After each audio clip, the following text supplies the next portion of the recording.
Tinggal menghitung hari, akhir tahun sudah di depan mata. Tapi problematika BBM subsidi masih saja belum selesai. Udah disindir langsung, terus juga dikasih tahu warga mampu masih aja beli BBM subsidi. Gini, coba saya kasih tantangan bikin resolusi akhir tahun. Orang mampu, gak usah minum BBM subsidi lagi. Orang yang gak mampu, coba berhemat. Alternatifnya dengan kendaraan umum. Gegap gempita presidensi G20 sudah berakhir pekan lalu. Dan pada 16 November 2022, Presiden Joko Widodo membacakan deklarasi atau kesepakatan pemimpin dari anggota G20. Salah satu yang paling menonjol ialah transisi energi. Dan yang paling ditegaskan ialah mencantumkan penghapusan subsidi. Gini, saya bacakan satu kutipan kalimat deklarasi. Melanjutkan komitmen Pittsburgh 2009, yaitu menghapus dan merasionalisasi subsidi bahan bakar fosil jangka menengah. Dan siap nggak sih kira-kira Indonesia menghapus subsidi dan merasionalisasikan harga BBM? Jawabannya ya tergantung sampean-sampean semua. Mulai sekarang bisa nggak nih hemat BBM? Gini, diingetin lagi deh. Siapa tahu ente pada lupa nih. Di tahun 2022 pemerintah terpaksa membakar duit subsidi dan juga kompensasi dari energi yang besarnya sampai 502 triliun rupiah. Duitnya gede bukan? Nah, dari mana? Pajak, utang negara, dan lain-lain yang ternyata ini dipakai si tajir buat beli BBM. Masih kurang nih dengan 502 triliun rupiah tadi. Saya kasih data nih, saya beberkan dari paparan Pertamina dan juga Kementerian Keuangan. Contohnya adalah BBM subsidi jenis Pertalite, di mana pemerintah sudah memberikan kompensasi dana sebesar 93,5 triliun rupiah. Dan untuk pembelinya kebanyakan adalah konsumen rumah tangga dengan komposisi 85%. Kagetnya, 80%-nya itu adalah si tajir tadi. Bisa dibayangkan, uang yang dibakar oleh pemerintah itu kalau dihitung-hitung 64,3 triliun rupiah. Harus di stop, kalau enggak bisa meledak nih. Jangan-jangan mimpi buruk dari APBN bisa jadi kenyataan. Lagi Fridianto dan Yanwar Ruslim, Business Talk. Selamat malam saudara, Anda kembali menyaksikan Business Talk bersama saya Magister Tarigan. Di Selasa malam ini kita akan mengevaluasi setelah ada pembatasan konsumsi dari BBM subsidi, apakah efektif setelah kemarin sudah ada My Pertamina sebagai aplikasi menentukan apakah orang layak atau tidak layak untuk beli BBM bersubsidi. Dan telah bergabung bersama kita untuk membahasnya ada Pak Saleh Abdurrahman, anggota Komite Badan Pengatur Hilir Minyak dan Gas Bumi BPH Migas. Selamat malam Pak Saleh. Selamat malam Ilona. Terima kasih telah bergabung dan tentu saja yang menjadi pengawas Pak Edi Suparno, Wakil Ketua Komisi 7 DPR RI. Selamat malam Pak Edi. Selamat malam Mas. Terima kasih telah bergabung. Saya banyak yang ingin saya bahas, tapi pertama soal evaluasi. Setelah kemarin kita ini gencar ya untuk membatasi penyaluran BBM subsidi dikonsumsi. Pak Saleh, saya mau tanya, sejauh ini efektif atau tidak? Oh, jadi kalau kita bicara data ya memang di Oktober itu sempat turun. Oktober ada kenaikan, tetapi kemudian karena rupanya driver pertumbuhan ekonomi itu kuat sekali sehingga kembali normal sekarang konsumsi solar maupun pertalite. Ya. Ini berita bagus sih sebetulnya, artinya itu menunjukkan bahwa ekonomi kita betul-betul tumbuh gitu. Meskipun ya berarti beban solar subsidi dan pertalite juga akan naik. Gitu. Berarti tren untuk konsumsi pertalite dan solar masih sama meski sudah ada kayak kemarin kita bolehlah katakan ya semenjak ada My Pertamina sebagai upaya agar penyaluran BBM subsidi tidak jadi tepat sasaran. Ya artinya itu yang kalau kita bicara seperti itu Mbak Ilona. Jadi belum ada aturan secara jelas yang melarang orang untuk membeli BBM subsidi. Belum ada aturan yang melarang kendaraan pribadi mengisi pertalite, kendaraan pribadi mengisi solar, belum ada. Jadi ya kita lihat sekarang perkembangan konsumsi juga cenderung bahkan nanti menjelang Natal tahun baru ini tentu akan naik lagi nih terutama pertalite. Trennya akan naik begitu. Saya ke Pak Edi untuk follow up. Dari legislatif sendiri bagaimana kita bisa mensukseskan BBM subsidi itu jadi tepat sasaran? Kita kan sudah melakukan sejumlah langkah ya. Satu yang pasti My Pertamina itu ada. Itu sudah kelihatan sekali lah cara kita untuk membuat orang ada malu, rasa malu nggak ya untuk beli BBM subsidi. Kalau legislatif selama ini diberlangsungkan begitu, apa yang dilihat? Apa yang perlu diperbaiki atau mungkin sudah oke di mata legislatif? Ya, jadi kalau kita mengandalkan sekedar rasa malu saja bagi mereka untuk tidak membeli BBM subsidi itu kan himbauan kan. Yes, Nah, sementara himbauan. masyarakat kan cenderung tidak taat kalau hanya dihimbau. Oleh karena itu memang diperlukan upaya untuk melakukan restriksi terhadap itu. Melalui apa? Melalui peraturan. Peraturannya sudah ada, yaitu Perpres 191 tahun 2014. Nah, yang ini yang sudah kita minta sejak bulan Februari yang lalu untuk segera direvisi. Karena revisinya itu nanti akan menjelaskan secara detail dan rinci siapa-siapa saja yang berhak untuk menerima BBM subsidi. Dan itu rinci, termasuk juga nanti akan ada konsekuensi hukum bagi para pelanggarnya. Gitu. Dan itu tidak banyak, hanya 2 pasal saja yang diubah di amandemen gitu, di revisi. Dan menurut kami sesungguhnya itu bisa dilaksanakan secara cepat. Semakin lama kita mengulur itu, nah semakin kita kemudian menambah subsidi kita. Dan itu adalah sesuatu kita membayar subsidi atau sesuatu yang kita bayarkan yang sesungguhnya kita tidak mampu bayarkan dalam kondisi yang memang saat ini sangat terbebani anggaran kita untuk subsidi energi, subsidi pangan, ya belum termasuk untuk subsidi di bidang kesehatan, ya. Jadi saya kira serahkan saja itu, dan itu ada di tangan pemerintah. Agar pemerintah segera bisa merevisi Perpres tersebut. Dan ini sekarang kita sudah masuk ke bulan 11, bulan November. Sementara himbauan kita di DPR sudah kita ajukan bulan Februari, bulan April. Artinya gini, kalau selama Perpres tersebut tidak direvisi, maka tujuan besar kita agar BBM subsidi tepat sasaran tidak akan pernah terlaksana. Karena memang guidelines-nya dalam bentuk produk hukum, aturan itu ya dalam bentuk Perpres itu. Yes, Sehingga memang saya tidak melihat adanya aturan lain yang saat ini bisa kita aplikasikan untuk bisa menahan laju daripada subsidi yang sekarang ini tidak efisien di pemborosan, tidak tepat sasaran. Oke, Pak Edi begini, karena tadi Pak Edi mengatakan bahwa cuma 2 pasal, harusnya sih gampang, tidak perlu lama gitu waktunya. Sejauh ini dari hasil diskusi pasti ya legislatif akan bertanya, kenapa nggak kelar-kelar itu Perpresnya direvisi? Kembali lagi, itu kan ada di tangan pemerintah. Tapi bagaimana upaya legislatif untuk mendorong itu?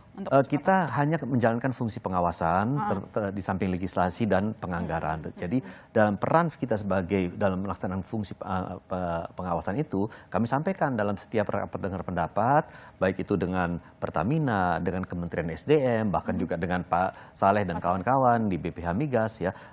Tolong segerakan. Nah, kembali lagi, kendalinya saat ini ada di tangan pemerintah. Saya dengar terakhir sekarang revisinya itu sedang berada di Kementerian SDM.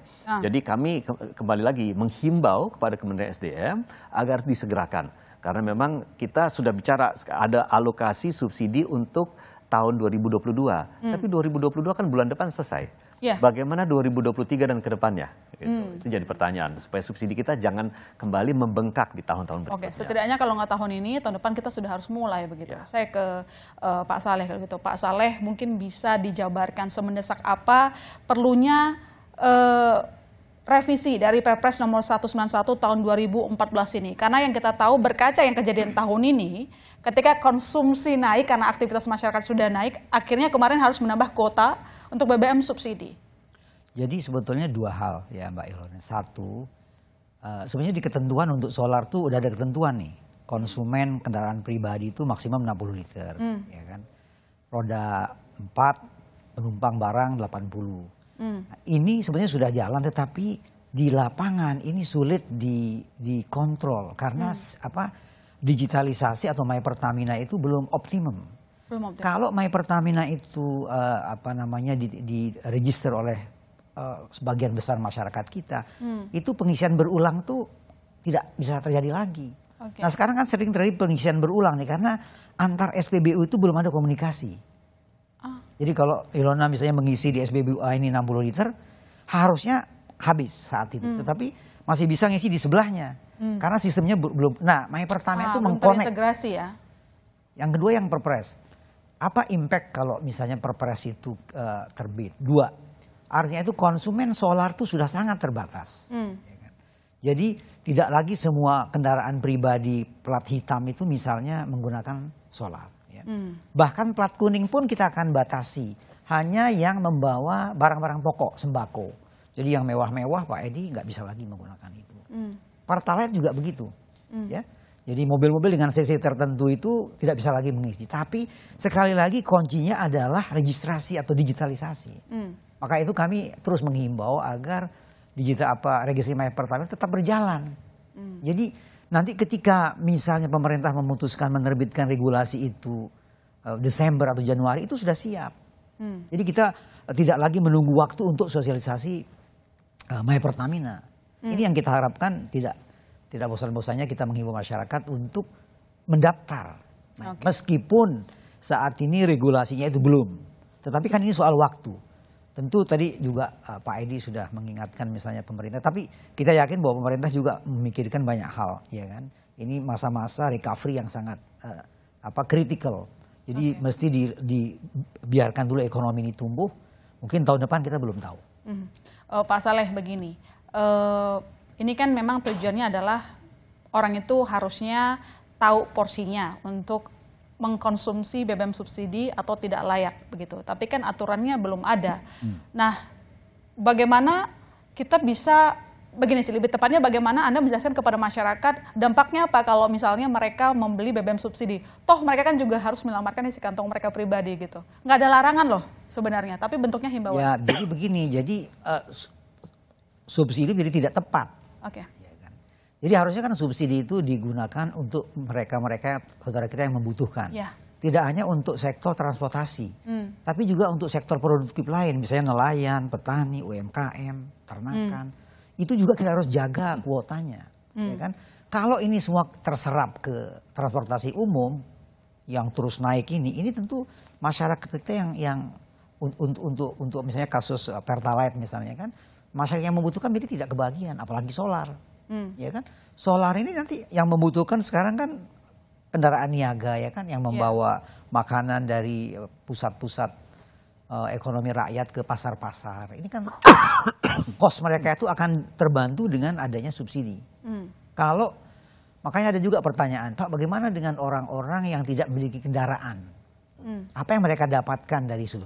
Yang mereka dapatkan adalah harga sebetulnya. Jadi harga transportasi, kemudian harga makanan itu bisa dikontrol dengan adanya harga BBM yang stabil atau yang disubsidi ini. Itu impactnya menurut saya untuk masyarakat kita. Oke, saya ke Pak Edi. Pak Edi, saya ke perkembangan begini. Ketika misalnya Perpres itu belum keluar, kan ini tampaknya saya lihat dari kesimpulannya kita itu menjadi salah satu kunci, bukan satu-satunya tapi jadi kunci utama agar BBM subsidi tepat sasaran. Yang kita lihat sekarang kondisi harga minyak dunia itu kan volatile dan kita gampang sekali tersandra karena kita net importer minyak. Nah, apa yang mungkin bisa diberikan legislatif saran kepada pemerintah sembari mungkin kita menunggu revisi Perpres itu dikeluarkan? Ya begini, kita kan tidak menganut sistem open market untuk harga dari BBM, termasuk energi secara umum. Ya. Kalau kita bicara energi secara umum, artinya hari ini pun mungkin untuk kebutuhan listrik harus naik harganya, disesuaikan. Ya, apalagi untuk BBM. Ya, jadi saya kira itu menjadi salah satu pijakan kita sehingga kita tidak bisa menyamakan dengan apa yang dilakukan di luar negeri. Ketika harga naik terjadi penyesuaian, turun juga penyesuaian. Nah, kita kan relatif stabil. Kemarin itu memang ada kenaikan, tetapi kan kenaikannya fokusnya lebih kepada kenaikan yang insignifikan menurut kami ya, dibandingkan dengan kenaikan daripada harga BBM, harga minyak mentah saat itu ya. Nah itu dan itu memang mau tidak mau terpaksa dilakukan karena memang sudah sangat memberatkan anggaran kita. Tetapi kembali lagi menurut hemat kami saat ini tidak ada opsi lain. Kita sudah lihat opsi lainnya itu sudah terukur kira-kira pilihan-pilihannya apa. Pilihan satu tadi seperti saya sampaikan kita harus segera merevisi peraturannya. Kedua tadi Pak Saleh juga menyampaikan harus ada digitalisasi. Kita sudah melakukan digitalisasi SPBU. Jadi SPBU kan sekarang sudah punya CCTV dan lain-lain. Jadi bisa memonitor kira-kira kendaraan ini layak nggak untuk melaksanakan. Tetapi hanya memonitor saja. tidak ada tindakan hukum terhadap mereka yang membeli tetapi sesungguhnya tidak masuk dalam kategori mereka yang memang berhak untuk BBM subsidi. Ketiga, yaitu sekarang kita ingin melihat bahwa apakah mungkin mekanisme subsidinya dirubah? Instead of product ya ke orangnya, ke penerimanya gitu.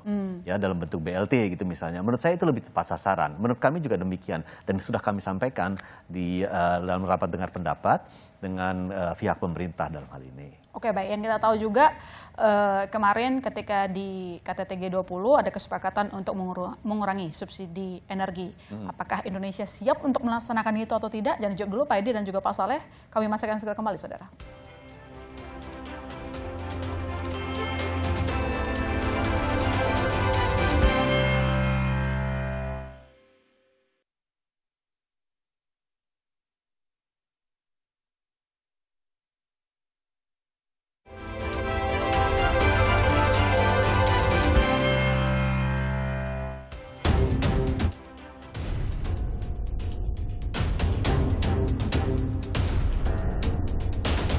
Mas Marcel tahu nggak sih siapa aja sih yang boleh pakai Pertalite, Mas?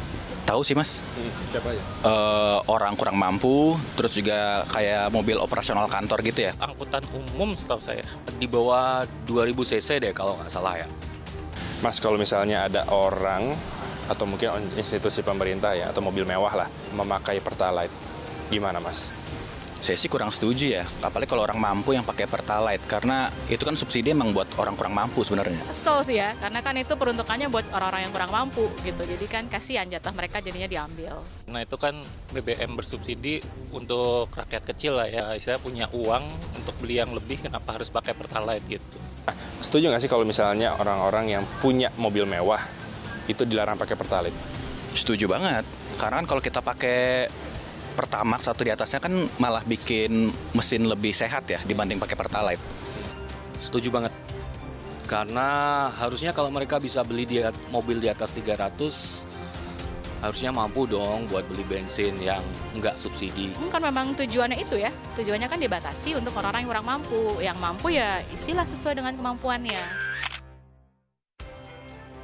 Ya, kita lanjutkan dialog kita. Saya ke Pak Saleh. Pak Saleh, untuk realisasi penyaluran solar subsidi dan Pertalite sampai saat ini berapa setelah kemarin kuotanya ditambah? Saat ini realisasi konsumsi Pertalite itu sekitar 84%. 84%? Ya, per awal November gitu ya. Kemudian yang solar juga begitu sekitar 82%.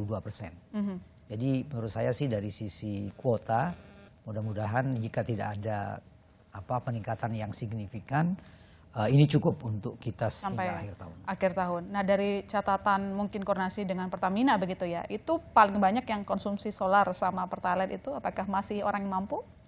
Nampaknya begitu. Jadi masih. Ceritanya masih seputar itu, Mbak Ilona. Belum ada perubahan yang, ya meskipun saya pikir seperti tadi ya, pernyataan beberapa saudara kita di TV bahwa mereka mengusulkan justru orang-orang kaya yang punya mobil mewah jangan mengkonsumsi BBM. Saya pikir itu suatu perkembangan yang bagus ya. Saya juga di beberapa tempat melakukan pengawasan tuh kesadaran tuh meskipun himbauan ya Pak Edi tadi, tetapi ya memang ini yang bisa kita lakukan saat ini ya. Iya, dan tampaknya kita kayaknya tidak bisa menyalahkan masyarakat begitu saja, bukan Pak Edi? Anda setuju nggak? Enggak, ya jadi menurut saya gini, kembali lagi masyarakat itu baru taat kalau memang ada sanksi. Kalau tidak ada sanksi ya dianggap bahwa itu hanya sekedar untuk ini saja, hanya sekedar pilihan mereka boleh atau tidak gitu. Ya, tidak ada konsekuensi, implikasi legalnya tidak ada, hukumnya tidak ada. Jadi menurut saya kembali lagi kita terapkan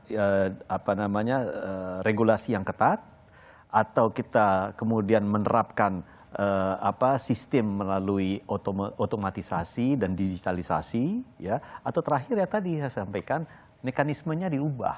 Gitu. Mekanismenya tidak kepada produk tetapi kepada penerima gitu. Melalui bentuknya apa, bisa bentuk BLT atau apapun namanya, tetapi itu nanti akan diterima oleh mereka-mereka yang sudah masuk dalam kategori sah untuk menerima BLT tersebut, yaitu kaum yang tidak mampu gitu ya.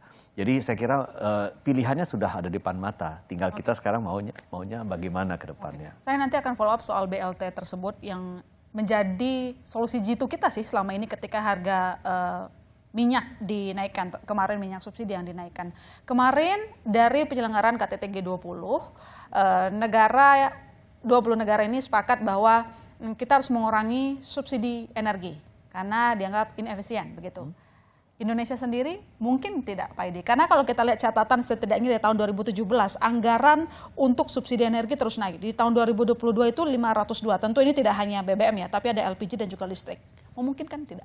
Menurut saya sangat mungkin. Dengan catatan? Dengan adanya peraturan itu, dengan adanya ketentuan dan peraturan revisi Perpres tersebut, saya kira otomatis nanti mereka-mereka yang tidak berhak, tidak mungkin mengkonsumsi BBM bersubsidi misalnya Pertalite gitu ya. Begitu juga untuk solar, ya, itu tidak mungkin lagi karena memang sudah ada kategori yang jelas bagi mereka yang berhak untuk mengkonsumsi hal tersebut. Otomatis subsidinya akan turun. Tahun ini saya kira kalau saya tidak salah, alokasi untuk Pertalite itu hampir mencapai 30 juta kiloliter. Itu sudah naik sangat signifikan dari awal yang kita sudah anggarkan itu kurang lebih kalau saya tidak salah 21 juta kiloliter. Ya.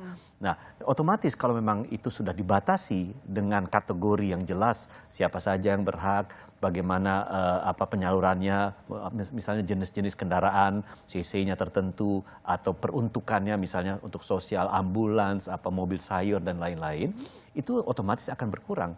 Jadi yang tidak berhak lagi tidak mampu membeli. Begitu juga kalau ditambah lagi dengan adanya aplikasi teknik gitu ya. Ada digitalisasi, teknologi yang kita aplikasikan situ, saya kira secara otomatis itu akan turun. Artinya apa? Subsidi akan turun secara otomatis. Hanya dengan mengaplikasikan ketentuan saja. Oke, dan tahun depan kira-kira bisa nggak sebagai tahun depan menurut saya sangat kritikal. Karena apa? Karena tahun ini kita sudah melihat penjualan mobil itu naik 10%. Jadi kendaraan roda 4, roda 2 itu naik. Nah, jadi artinya apa? Ada kenaikan konsumsi juga di tahun depan. Otomatis itu. Nah, kalau kita tidak membatasi itu, tahun depan bisa jebol lagi. Gitu. Oke, baik. Saya ke Pak Saleh kalau begitu nyambung ke pernyataan dari Pak Edi. Mulai dari pertumbuhan ekonomi kita konsisten dalam pemulihan yang ke 5% Pak Saleh. Kemudian untuk penjualan otomotif memang naik, saya lihat. Betul. Roda 2 maupun roda 4. Artinya untuk kuota BBM tahun depan kita itu butuh berapa? Ini yang solar kan sudah disepakati Pak Edi 17 juta KL. Ini nampaknya mungkin kurang. Ya. Kurang. Kecuali yang tadi Pak Edi katakan bahwa instrumen regulasi pembatasan itu berlaku. Oke. Kita sudah ada hitung-hitungannya, kalau itu diterapkan kita bisa jauh hemat konsumsi solar khususnya. Jadi ya memang kalau melihat tren sekarang 17,9, 17,8 ini, dengan asumsi pertumbuhan ekonomi 5% ya, tadi kendaraan juga tumbuh, ini ya mestinya kita harus siap-siap bahwa konsumsi solar itu akan naik. Dan karena itu ya jika tidak ada kenaikan kuota lagi ya pembatasan. Hanya 2 aja opsinya Pak Edi. Kita mau pilih yang mana? Ya, saya pikir ini tentu kita harapkan sebelum awal tahun mungkin Pak Edi ya, itu sudah bisa. Supaya tidak ada revisi di belakang hari gitu. Oke, itu tadi kesepakatan. Emang butuhnya berapa? Sekaligus ada Pak Edi-nya nih. Emang butuhnya berapa tahun depan untuk solar? Kalau misalnya dengan situasi data ekonomi yang menunjukkan. Ya sekarang aja kan proyeksi kita kan yang diberikan tambahan kuota kan jadi 17,8 juta KL. Ya kan. Jadi kalau kita hitung naik 10% ya naik 1,7 juta KL ya kan. Atau separuhnya sekitar 800.000 KL. Itu yang tapi kalau melihat trennya yang kita lihat dari 2021-2022 ini memang kecenderungan akan naik. Dan ketika dana kita semakin terbatas, kita tidak punya pilihan lain. Kecuali ya itu tadi. Satu, mempercepat proses registrasi My Pertamina untuk membantu kita menekan konsumsi di sisi solar dulu deh. Yang udah jelas regulasinya ada. Kemudian nanti mungkin jika diperkenankan, Pertalite pun akan coba kita batasi misalnya. Pertalite pun akan coba dibatasi. Dari sisi penjualan volume per hari ya, belum ke konsumen mana yang berhak menerima. Kita lihat aja lah. Menurut saya sih saat ini kita belum bisa banyak ini Pak Edi, Mbak Ilona, bahwa kita tunggu Perpres ya. Itu yang paling aman untuk kita pegang. Ya, Pak. Tapi kira-kira naik berapa dari 17 juta kalau ya, tadi? Belum tahu tadi kalau asumsi 5% aja kita pakai. Kan sekitar 800 ribuan Oke. berarti kan. Saya ke Pak Edi. Pak Edi ada dua, menaikkan kuota atau melakukan pembatasan. Dari legislatif sendiri melihatnya seperti apa? Kita begini, kalau kuota dinaikkan untuk tujuan yang jelas dan itu memang tujuannya tepat sasaran, saya kira itu bisa kita pertimbangkan. Tetapi sekarang ini kan tujuannya tidak tepat sasaran ya. Dalam artian begini, khususnya kita bicara misalnya contohnya solar ya. Yang menikmati subsidi solar 5.100 per liternya itu kan adalah pengusaha-pengusaha pertambangan, pengusaha-pengusaha kelapa sawit ya dan perkebunan lainnya ya, yang truk-truknya itu mengantri dan mengisi antrian di SPBU. Kalau kita ke daerah wilayah Sumatera, Kalimantan, Sulawesi, yang antri itulah mobil-mobil besar milik pengusaha-pengusaha besar yang menurut saya itu harus diberikan pembatasan yang sangat ketat. Karena apa? Yang diambil itu adalah uangnya si miskin. Ini kan adalah fasilitas subsidi untuk si miskin, tetapi diambil. Sementara yang mengkonsumsi itu adalah pengusaha-pengusaha dan sektor-sektor industri yang besar. Ya, oke. Sesungguhnya kalau kita bicara dalam konteks hari ini, apakah tidak malu? Ya mestinya ini yang tidak malu. Karena menurut saya mereka secara terang-terangan jelas-jelasan mengambil haknya si miskin. Gitu. Nah jadi saya pikir dalam hal ini saya lebih condong, kembali lagi saya tidak bisa berbicara atas nama lembaga, tetapi saya pribadi condong untuk dilakukan pembatasan dalam hal ini. Tetapi kembali lagi, pembatasan kan itu ada konsekuensinya. Konsekuensinya apa? Nanti ada perlambatan sektor pertumbuhan ekonomi, ya ada kemudian penurunan daya beli dan lain-lain. Jadi saya kira ini konsekuensinya cukup banyak juga. Dan sebelum ada hal-hal buruk tersebut di depan mata, sekarang solusinya yang harus kita segera ambil begitu ya, terutama untuk revisi Perpres tadi begitu. Oke, kalau begitu saya ke Pak Saleh lagi. Pak Saleh, sekarang itu kalau kita lihat harga minyak dunia dalam tren turun. Oke, tapi kemudian kita lihat harga minyak tidak ikut turun. Apakah ini maksudnya dari hitung-hitungan BPH Migas bahwa harga minyak yang ada sekarang adalah sesuai keekonomiannya? Sebenarnya kita di BPH Migas tidak terkait dengan penentuan harga ya Mbak. Tetapi kita sebenarnya kalau ingin menguji JBU ya, yang non subsidi itu saya pikir harga yang dijual oleh badan usaha itu kan mirip-mirip. Itu indikasi bahwa memang harga itu kan juga ada formula. Formula yang dikeluarkan oleh Kementerian SDM itu kan mengatur harga dasar dan sebagainya, pajak dan sebagainya. Nah harga dasar itu faktor yang di belakangnya itu adalah MOPS misalnya kan. Nah itu kan kita bisa cek, kita bisa uji sebetulnya. Jadi menurut saya apakah penurunan harga minyak dunia itu cukup besar impactnya terhadap penurunan harga BBM subsidi ya. Itu tentu saya pikir masih harga yang sekarang ini masih di bawah keekonomian. Masih di bawah keekonomian. Yang harga subsidi ya. Yang misalnya solar 6.800 ini masih di bawah keekonomian.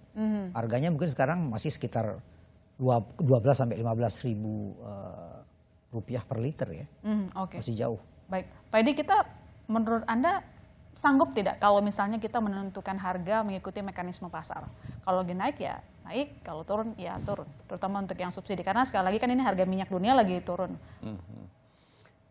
Saya kira itu mungkin suatu hal yang belum bijak dilaksanakan sekarang. Belum bijak, ya. Karena satu, pertama kita ini sebuah secara pengelolaan energi, kebijakan energi kita kan sangat subsidi heavy gitu ya, sangat tergantung pada subsidi. Nah, supaya apa? Supaya ekonominya tumbuh. Kalau memang diperlakukan mekanisme pasar atau ada penyesuaian terhadap mekanisme pasar yang sekarang terjadi, bisa naik turun, dan itu juga dampak sosial yang ditimbulkan itu juga tidak akan kecil. Ada gejolak-gejolak sosial ketika naik terutama ya, dan kecenderungannya itu biasanya masyarakat komplain ketika sesuatu harganya naik, tetapi begitu turun, ya saya kira tidak ada yang kemudian mengeluhkan. Nah ini kalau sampai terjadi gejolak sosial karena kita selantiasa mengikuti volatilitas dari mekanisme pasar, harga jual pasar di pasar internasional, tentu hari itu tidak bijak. Tetapi yang perlu kembali lagi kami sampaikan dalam hal ini, saat ini kalau kita bicara keekonomian, itu jauh dari keekonomian yang sesungguhnya harus dibebankan kepada misalnya Pertamina dalam hal ini ya sebagai penyalur BBM di dalam negeri. Dan kalau kita lihat hari ini di sekitar kawasan mungkin BBM kita masih termasuk yang paling murah. Artinya apa? Subsidinya paling tinggi. Gitu. Nah ini yang berbahaya bagi kita. Oke. Lantas apakah dari penjelasan Pak Edi tadi mengatakan Indonesia belum keluar dari ekonomi subsidi? Jangan dijawab dulu Pak Edi dan Pak Saleh. Kami masih akan segera kembali saudara.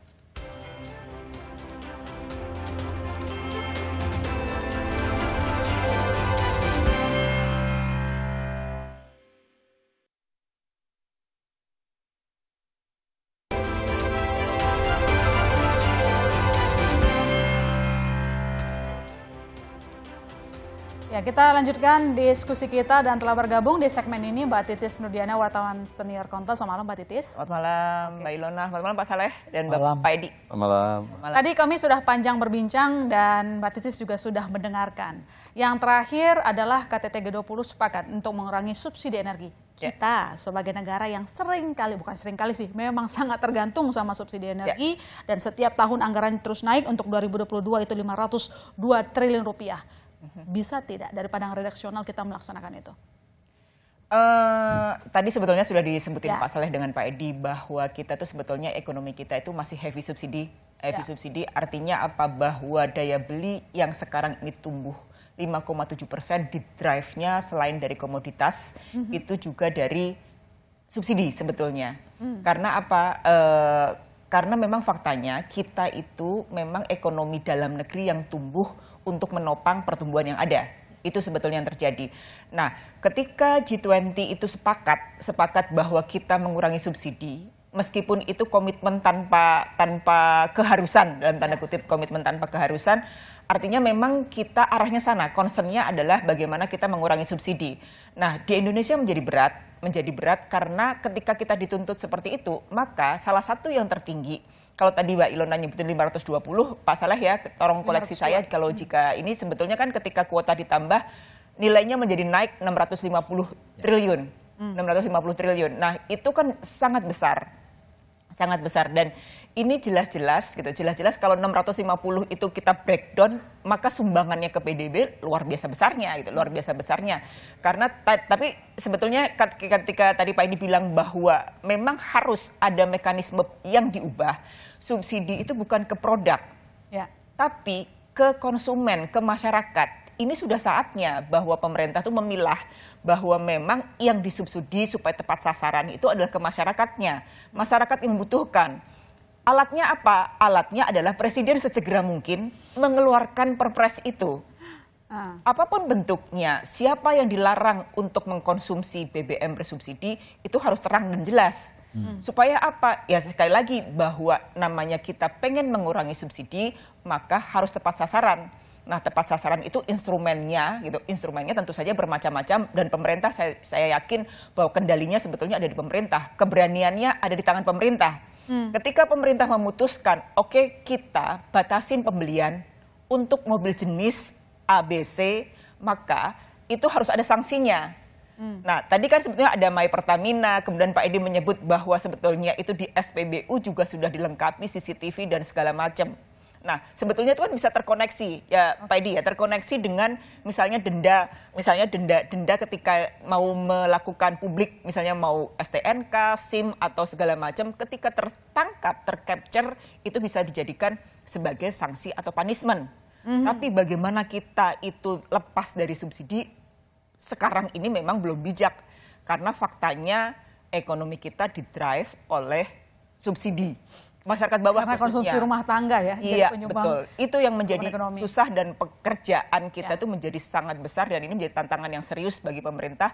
Bagaimana menjadikan subsidi itu, ekonomi subsidi tepat sasaran dan tepat guna sebetulnya. Oke. Subsidi tepat sasaran, tepat guna. Pak Edi begini, karena tadi Pak Edi juga yang menyebutkan bahwa kalau bisa subsidi jangan ke produk, tapi ke orangnya. Masalahnya begini Pak Edi, kalau kita ngomongin subsidi itu nggak pernah namanya tanpa masalah. Ya, setuju ya Mbak Titis dan Pak Saleh.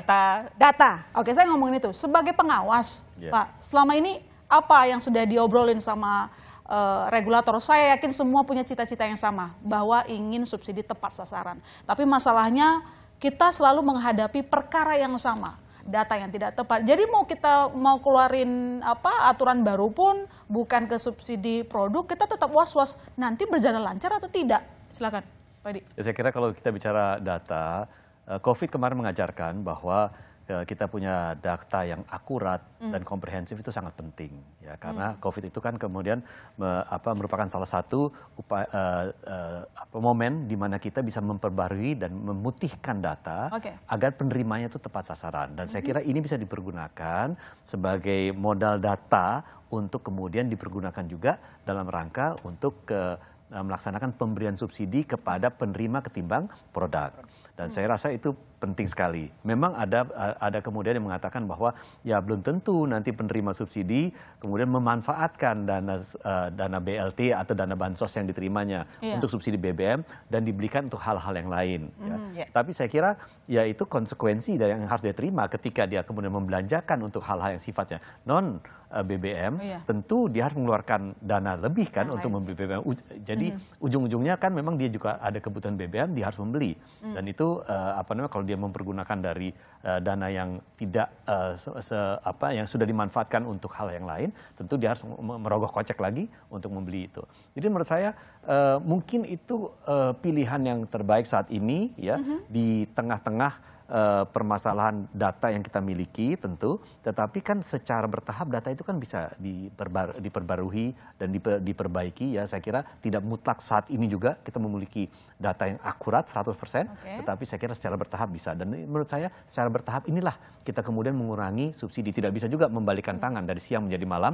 Subsidi hari ini sangat tinggi, 502 triliun, kemudian menjadi separuhnya misalnya saja. Itu butuh waktu saya kira. Tapi harus dimulai sekarang. Yang penting konsistensi ya untuk memperbaiki data dan supaya segera dimulainya. Ya, supaya badan usahanya juga nggak bingung, ya sih. Gitu. Saya ke Pak Saleh. Kalau misalnya nih, ketika Perpresnya sudah direvisi, kemudian tujuannya kita adalah subsidi BBM itu tepat sasaran, kita bisa hemat berapa gitu? Maksudnya kan ini kalau kita lihat trennya naik, kemudian yang bengkak itu adalah subsidi energinya.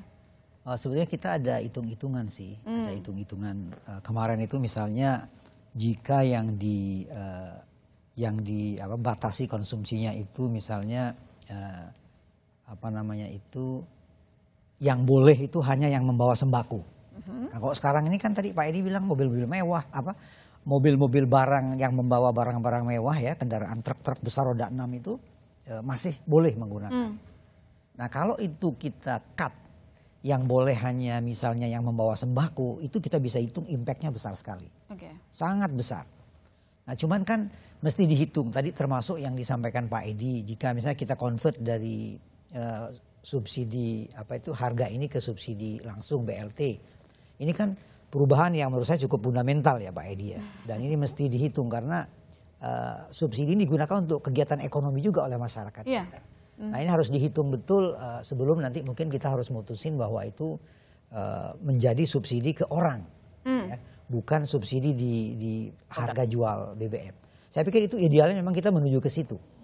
Idealnya kita harus orang yang kita beri, orang yang tidak mampu, yang dengan ketentuan tertentu.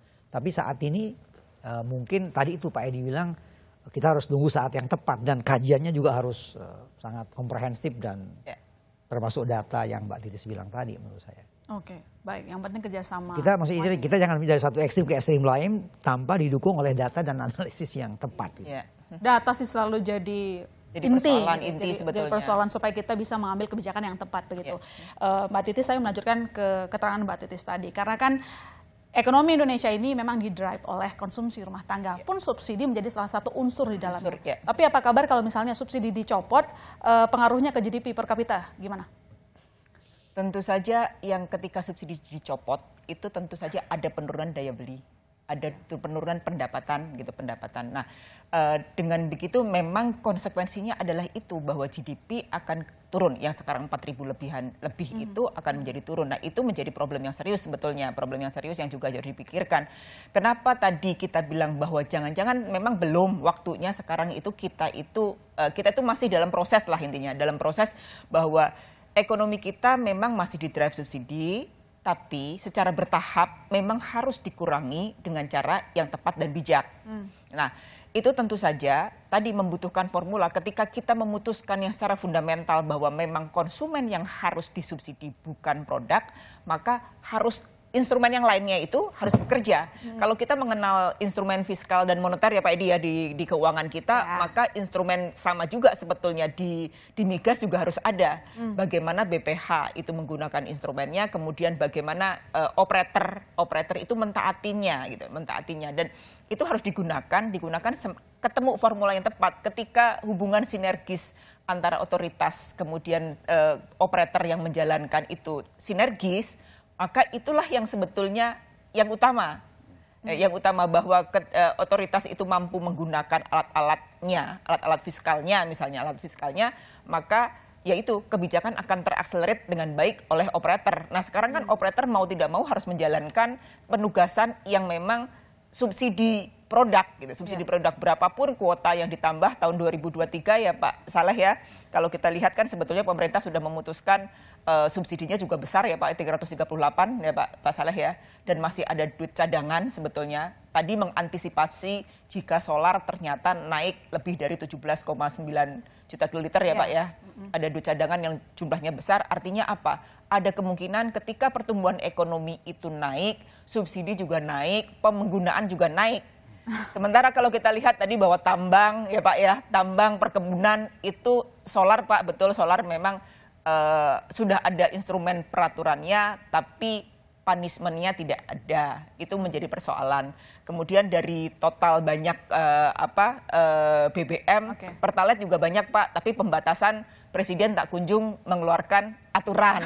Itu kan juga sebetulnya inkonsistensinya kita sendiri Pak. Ini konsistensi pemerintah yang tidak segera mengeluarkan sehingga mau tidak mau yang namanya subsidi itu masih heavy. Betul nggak ya Pak Saleh ya? Menjadi polemik begitu ya? Iya, harusnya memang harus berani gitu. Ya, harus berani ketika kita itu pengen mengurangi ekonomi subsidi, maka ada langkah secara bertahap, secara smooth supaya memang bisa benar-benar bisa berkurang dan tepat sasaran tadi. Sebenarnya kan tujuannya adalah subsidi harus tepat sasaran gitu. Ini 3 narasumber saya malam ini sepakat semua kuncinya ada di revisi Perpres nomor 191 tahun 2014.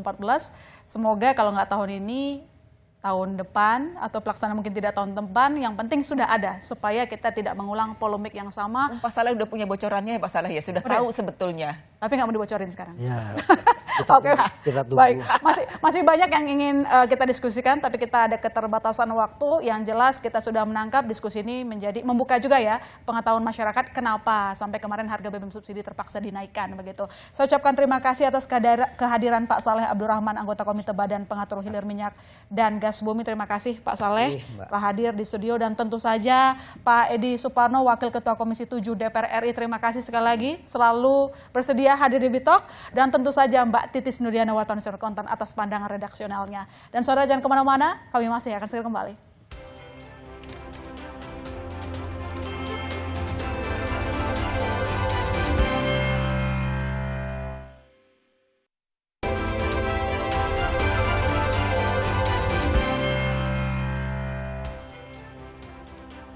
Terkait dengan diskusi subsidi BBM tepat sasaran, dalam diskusi ini sepakat bahwa untuk Perpres nomor 191 tahun 2014 perlu segera dikeluarkan agar BBM subsidi tepat sasaran. Tetapi sembari menunggu itu, alangkah baiknya kita semua sadar diri bahwa konsumsilah sesuatu yang memang menjadi hak kita. Saya masih Tarigan undur diri, sampai jumpa Selasa depan.